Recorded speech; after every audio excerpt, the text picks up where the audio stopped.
Well, hey family, this is Darlene with Jewelry by BDK. Wanted to stop by real quick. I'm sitting here making necklaces, and I have a couple of shows coming up in May. I have two in May, and then I have a couple coming up in June of this year. So my whole thing is I always sell necklaces really, really well. Like whenever I sell. One of the events I'm doing is it's a ladies event. So the women always buy sets. I mean, yeah, the necklace sets. They always buy necklace sets. So I am working on, I want to say six I'm working on. Okay, so this is one of the pendants. So I'm working on this necklace now. I'm going to do this one on camera. So this one, and then I have this pendant I'm going to use. And all these pendants are pendants that I made. So I have these two. And then I have, this one is more like a charm type pendant. So that's three. And then four, the agate slice. So I have four. Oh, and then this one. So we have one pendant, two pendants, three pendants, four pendants, five pendants, and this is beach glass. I just wrapped in wire. Five pendants, and then this will make six pendants, and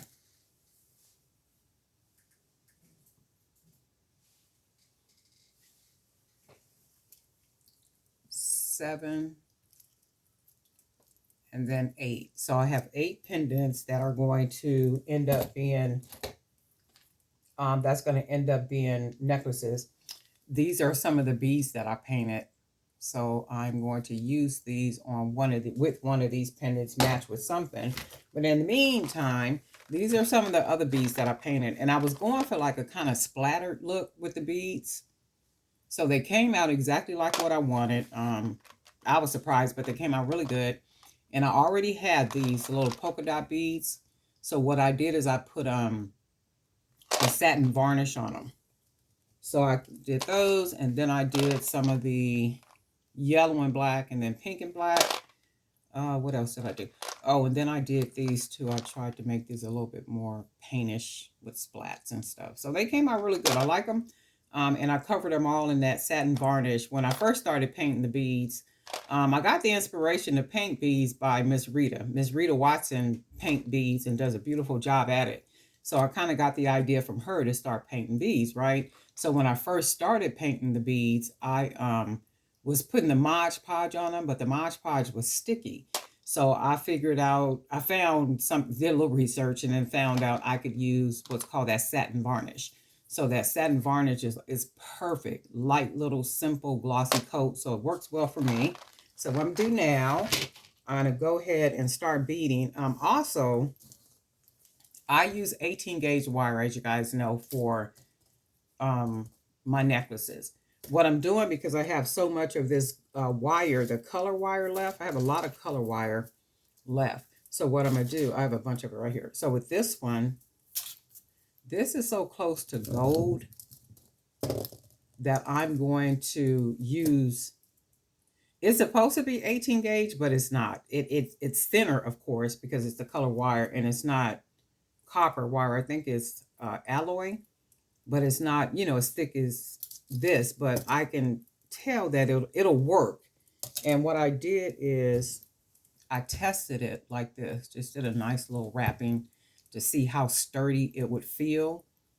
And it's nice and sturdy. And then the only place you will see the color of the wire is basically on the end, when I wrap it. So I don't think that'll make very much difference at all, because it's supposed to be a really colorful necklace, and that's what I'm going for. So we're starting with the pendant, which is this. And what we're going to do is we're going to go ahead and get started real quick. So I'm going to lay this here so you guys can actually hopefully see me doing beading. And of course, I want to put a couple of coconut chips. I like coconut chips. I love the way they look on a necklace. So I'm going to go ahead and start with these coconut chips. And then I just like the way you know, they just lay against that part of the necklace. Okay, so then we're going to go with some of the painted beads, and I wrapped it with some wire. So I'm going to go ahead and put this on. Blue wire only because I'm going for a lot of color. And I'll try to stay in the frame as much as I can. Okay, so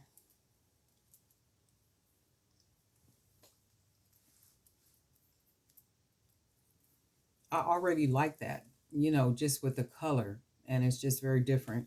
So let's do, I had a couple of these solid beads I want to put on here just to give it a different look. We'll do that.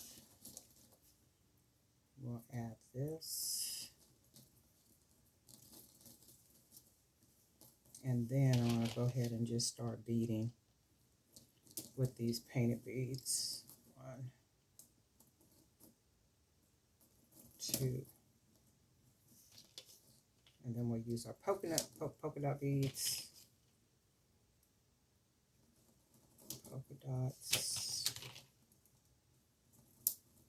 And put this little wood bead on here. We'll do that one. And I'm going to try to finish it off with all of these, the same beads, instead of using the 9mm beads.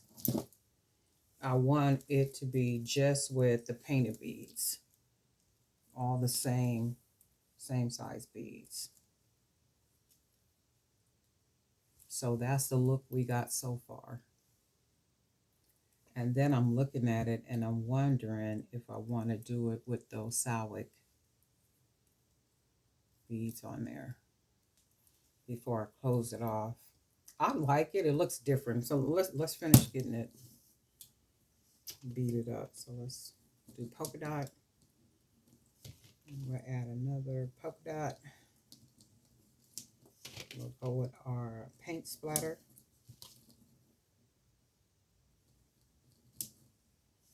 And we'll go with another polka dot.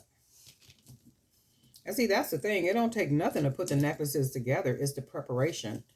You know, it's like getting, if you're doing painted beads, you got to get the beads painted. If you're working on pendants, you're making the pendants. You're kind of doing all of that. So once you get all of that settled, it's basically just stringing. So I got all the painted. Okay, those. Okay, I like the way that looks so far. And then what I'm going to do is I'm going to finish the necklace off with some of these beads. So I'm going to go ahead and put these on. And then I'm going to use a couple of the black and pink. And then I'm going to use a couple of these kind of splatted, paint splatted. So we'll put those on here. And that's a nice length, really nice. Right? And then what I'm going to do is I'm going to close it off with, I don't want to use any of the 9mm beads that are normally used. I want to give it a different look, so I'm going to close it off with the Sowick beads. That's why I was thinking, do I want to keep them on or do I want to take them off? And I think I want to keep them on. So I'm going to go ahead, because the hole is so small, it works for me being able to close the wire around it. Okay, so that gives me the look that I want. So what I'm going to do now is I'm going to go ahead and close it off. I got to change my board up here, but I got so much stuff to move from up here. It's a shame. So I put this little white paper up here. At some point, though, I'm going to have to do some adjusting. So let's do, kind of keep this like this. And I'm going to take the wire around my finger and close it on that side. And then I'm going to work on this side, because all I want to do is pinch it, wrap the wire around like so, and it gives me that nice hoop, right? So I'm going to wrap it. I'm actually going to take it down one time because I like to do it that way for security, extra security. And then I will bring it back up and then wrap it around. So it'll wrap around enough times to where it is very secure. So that's good. And I'm going to close it up in here like so. And then I'll smash it down. And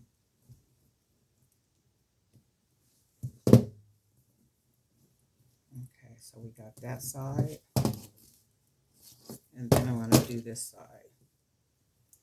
I could unwrap it easily because I want to resize the little hoop part. And then I'll wrap it, creating that hoop. And then I want to go down at least once and wrap it around. That creates some more security. And then I'll take it back up and then wrap it.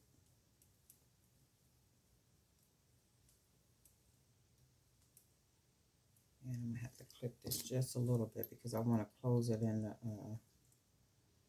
and this is that really thin wire, so this ain't going to fly nowhere. And whenever I clip it, I usually will have the wire against my finger when I clip. So instead of the wire flying all over the place, it just hits my finger and falls. So I'm going to curl this up in here.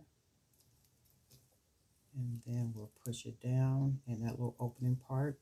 And it hides. And then let's see what we got.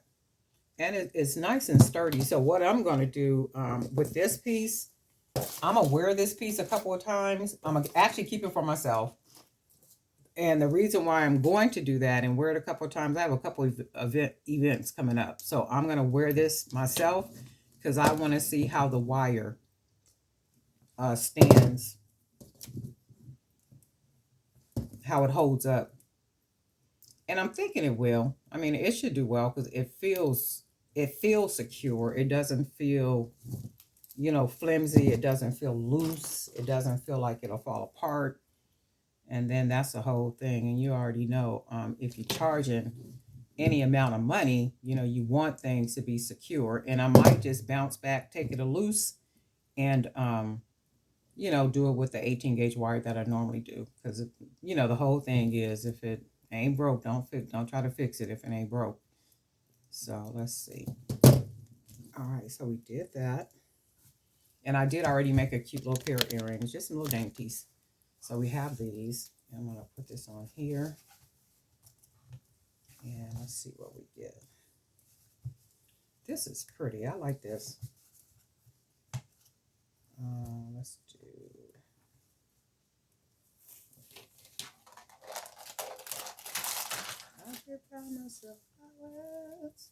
Okay, so this is the one necklace, and we have these little solid beads. We have our hand painted beads,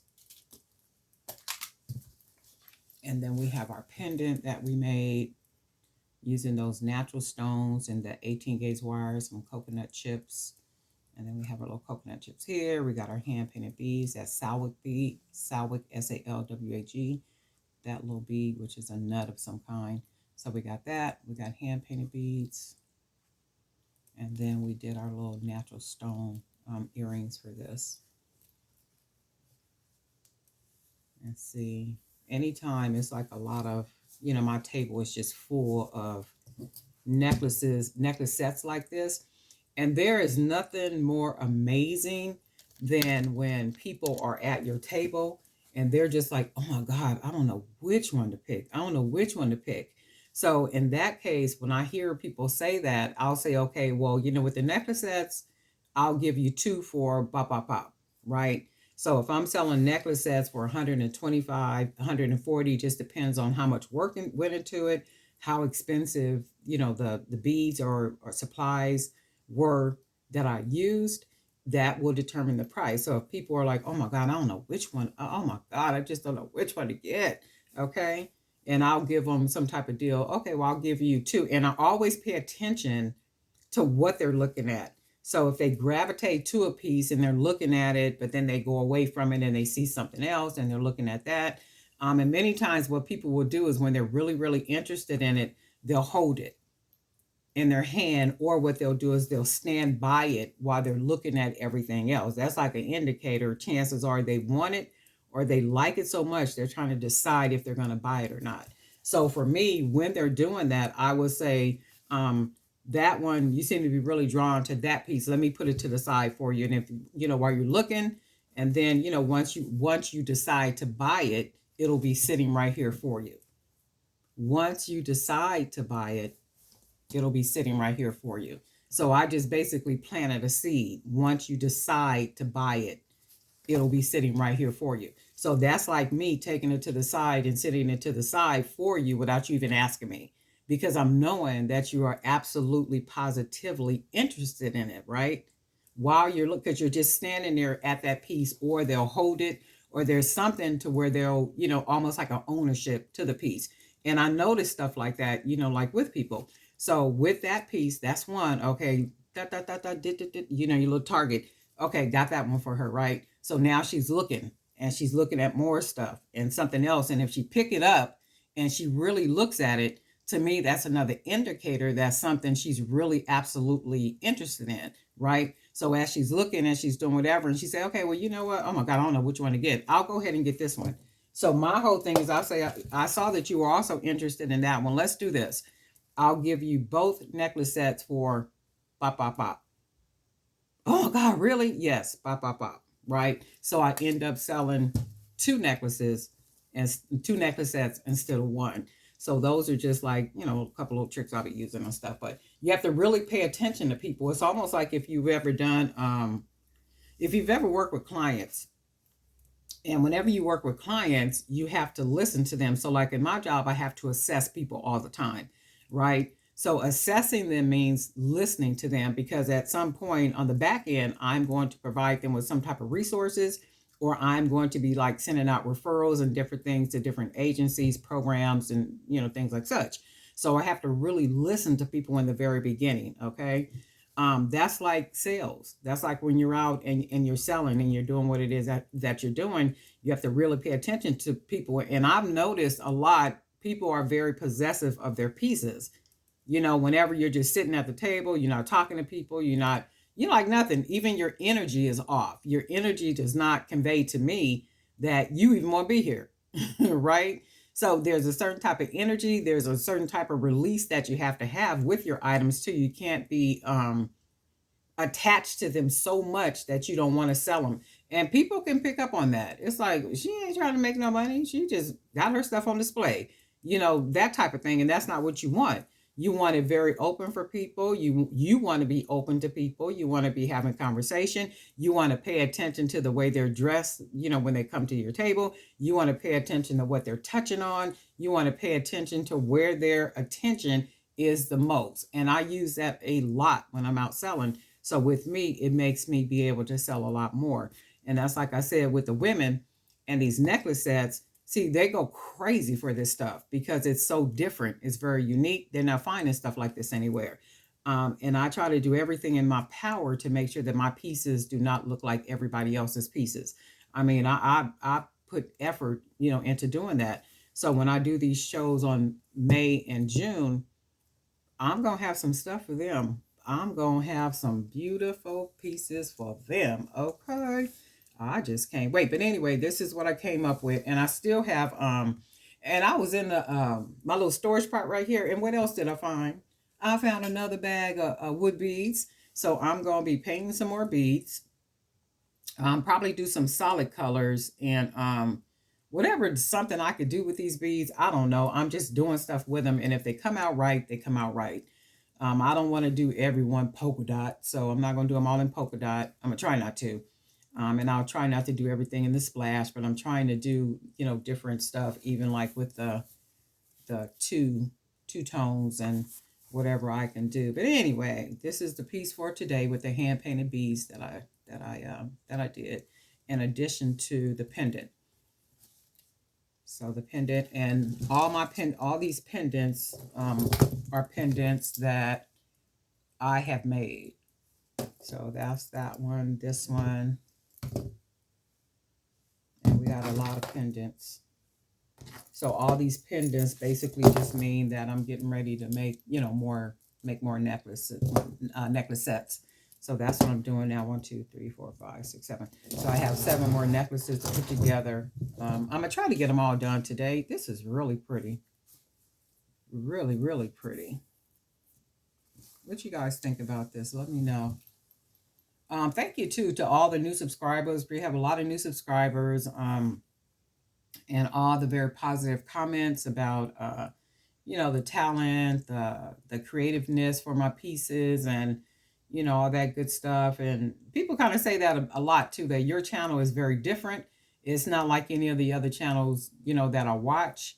And I still don't know what people mean when they say that. I do know my jewelry is different, and that's a good thing. And maybe that's what people mean, because it is meant to inspire and motivate and encourage you, to make jewelry if that's what you want to do. And there's a lot of people that are beginners. So they're even telling me that, hey, I'm a beginner. I'm just now, starting to make jewelry. And when I came across your channel, I immediately subscribed. And that's good stuff. And I really do I appreciate you for that. And I do hope that you continue to see things here on the channel that inspire and motivate you to, to keep creating. If that's something that you want to do, and not only just create, find a place to sell your creations, if it be online, if it's, and I can't push that enough about YouTube and building up your YouTube channel. YouTube offers so much to the creator.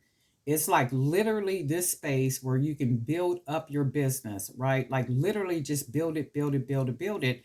Because YouTube even offers the element for you to add a store for people to be able to shop, from your YouTube channel. So you could either connect your Shopify, your Wix, not your Wix, your Shopify, or your what is that? Teespring, I believe it is. And then they have a couple other ones that you can connect. So if you have a website on any one of those platforms, you can migrate, I think they call it, your store into YouTube. And then what happens with that, across the top of your page, it'll say store or shop. And, your subscribers or people can click on it. And then what'll happen is they'll get a preview of what's in your store. So when they click on something, it literally takes them to your website where your product is housed, right? So I'm working on Shopify now, so I could do the Shopify, add all the jewelry and stuff to Shopify, so I could link to Shopify to YouTube, as opposed to the Teespring with the t-shirts and that type of stuff. Because I do get a lot of people that will contact and say, hey, well, what about the necklace? Is that for sale? I want to buy that, or things like such. So I do need to get better as far as having, a store connected to YouTube where people can find the product, instead of saying, hey, go to my Etsy shop. Hey, go to my website. Just go up there, click on that link, and it'll take you to the store. So that's what I'm working on now, that little Shopify store too. So I'm working on a lot, doing a whole lot of stuff. And I have seen where a lot of people are starting to do shorts. That is like good stuff. I couldn't push that enough. And if you started doing shorts and you found that you have more subscribers, like if you're doing shorts, if you're changing up the titles on your YouTube videos, if you're adding tags, if you're doing all that little different stuff, and you find that you're starting to get more subscribers, let us know that, so we can all know that the stuff really does work. And I only be talking about what I know that works. It works for me. My channel is not 10,000 or 100,000 or anything like that, and I'm fine with that, because it's growing every single day, right? So I'm sharing on my channel with my subscribers what is working for me in real time. Like, this is literally working for me in real time. And if you do the research and you look at all these different people that are on YouTube and been on YouTube for years, right? These people have literally built businesses on YouTube. Like, they truly understand the platform. And then that's the whole thing. Like, Instagram is cool, TikTok is cool, Facebook is cool. Like all these other platforms are cool, but none of those platforms pay you like YouTube does. YouTube pays you to build your business. And as you're building your business on YouTube, guess what? You are earning income from YouTube, and then you're earning income from your business outside of YouTube. So YouTube is basically, you're using YouTube to build your business, bring awareness to your business. That's what it's all about. Literally all about. So if you have a store, right? If you have an actual storefront, for me, if I had a storefront, which I would never want to have, but if you have an actual storefront, right? The storefront is your product. That's your product. The storefront and everything within that store is your product. So for me, I would literally be making shorts and I would be making videos, a day in a life and being a store owner and highlighting product and like all that type of stuff. So you think about what your current situation is, right? I was watching, because I'm always watching some documentary or some video or something, an interview or something. And I am really fond and drawn to 50 Cent. The reason why I'm drawn to him is because he is a very business savvy, and it's not him, it's the people that he associate himself with. Like he hires people from Harvard and Princeton and all these, high scale schools, right? He hires people from these places. So what does that make him? That makes him a very intelligent person to do that. So I watch him, I listen to him, and in one of his interviews, he was saying that he knew early on that he was the product. And because he was the product, he had to distribute himself in high volumes, right? So if we're jewelry makers, if we're candle makers, if we're artists that draw on canvas or anything like such, right? That only means that we have to do what? We have to distribute our product in high volumes. I mean, like really keep it out there, like boom, boom, boom. I mean, like pushing, pushing, pushing, pushing. And you really do have to do that. Even if I've never heard him say that, I've got sense enough to know that. And we all do. We all do. We know that, but at some point, because we don't see any fruit from our labor, what we do is we get a little settled in what that situation is at the very moment, not understanding, okay, persistence and consistency is what pays off in the long run, right? And I can't push that enough about YouTube. I mean, YouTube is a platform, and any platform that pays me to be on it, and any platform that pays me to promote to promote my product, I'm on that platform. That's what I'm doing. No other platform is going to get my attention like that specific platform. But anyway, I didn't even come to say that. I basically came to show y'all the necklace. But anyway, Darlene Knight with Jewelry by BDK. And guess what, family? We'll talk.